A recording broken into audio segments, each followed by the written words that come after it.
BNP সরকার আসছে 2 মাসের বেশি হয়ে গেছে। এই 2 মাসে বিদ্যুৎ খাতে কি কি করতে পারতো, তালিকাটা কিন্তু ছোট না।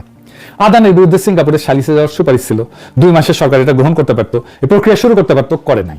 বিদ্যুৎ চুক্তিগুলো চিরস্থায়ী না, 15 থেকে 25 বছর মেয়াদ, তারপরে নবায়ন করতে হয়। অনেক প্ল্যান্টের চুক্তি এখন নবায়নের পথে। মজার ব্যাপার, হাসিনা সরকার নিজেই 23-24 সালে বাজেটে ঘোষণা দিছিল, অর্থমন্ত্রী সে সময় এই যে লোটা কামাল ছিল, মুস্তফা কামাল, সংসদ দ্বারা বলছিল যে চুক্তি নবায়নের সময় ক্যাপাসিটি চার্জের ক্লজ তুলে দেওয়া হবে, মানে নতুন মডেল হবে, নো ইলেকট্রিসিটি নো পেমেন্ট, বিদ্যুৎ দিলে টাকা পাবে, না দিলে না।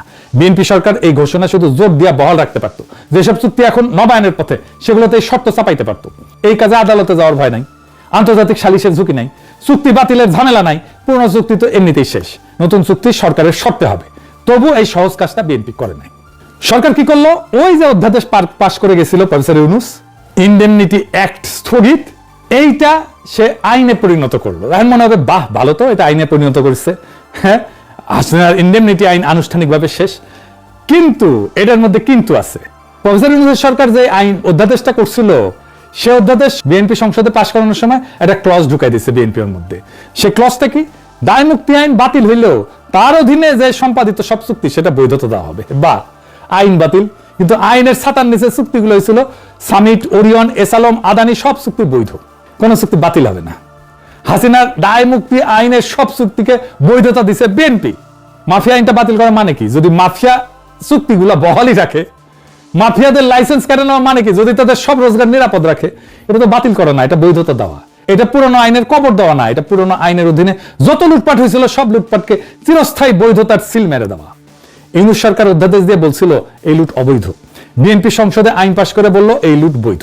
এখন সব মেলান, হাসিনা গেছে, আওয়ামী লীগ গেছে, অভ্যুত্থান হয়েছে, বিপ্লব হয়েছে, 2 বছর হইতে চললো, কিন্তু সামিট প্রত্যেক মাসে টাকা পাইতেছে, ওরিয়ন পাইতেছে, ইউনাইটেড পাইতেছে, ডরিন পাইতেছে, এসালমের বাসখালী আজও ক্যাপাসিটি চার্জ নিতেছে, আদানি মাসে মাসে কোটি কোটি টাকার কিস্তি বুঝে নিতেছে।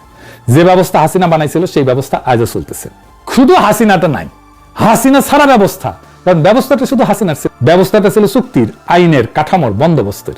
আমরা সেজন্যই বন্দোবস্ত বদলাইতে চাইছিলাম, আর সেই চুক্তি, সেই আইন, সেই কাঠামো বদলানোর ক্ষমতা একমাত্র সরকারের হাতে। ইউনূস সরকার শুরু করছিল অধ্যাদেশ দিয়া, ইনডেমনিটি বাতিল করে, সম্পদ জব্দ করে, আদানের বিরুদ্ধে সালিসের সুপারিশ চাই না। বিএনপি সরকার সেই কাজ শেষ করতে পারতো, আইন বানায়, মামলা ঠুকে, চুক্তি বাতিল করে, টাকা উদ্ধার করে, করেনি। কেন করেনি? কারণ এই মাফিয়া শ্রেণীর সাথে নতুন রাজনৈতিক বন্দোবস্ত হয়ে গেছে, নাম বদলাইছে, মুখ বদলাইছে, সম্পর্ক টিকে আছে। সম্পর্ক বদলে যায়নি একটি পলকে, হাসিনা গেছে, হাসিনার ব্যবস্থা থেকে গেছে, আর সেই ব্যবস্থার বিল আবারও পরিশোধ করব আপনি, আমি, সবাই। বিদ্যুতের দাম আবার বাড়তেছে, কারণ মাফিয়াদের ভাড়া তো কেউ মাফ করেনি। আমাদের লড়াই যেন শেষ হওয়ার না, একটা লড়াই তোর দম ফেলতে না ফেলতে আর একটা লড়াই এসে হাজির হয়। এই বিএনপি রেজিমকে জবাব দিতে হবে, কেন অধ্যাদেশকে অবিকল আইন বানানো হলো না, কেন ক্লজ যুক্ত করা হলো, কোন মাফিয়াকে বাঁচানোর জন্য অধ্যাদেশে নতুন ক্লজ লাগানো হইলো। এর জবাব একদিন না একদিন দিতেই হবে বিএনপিকে।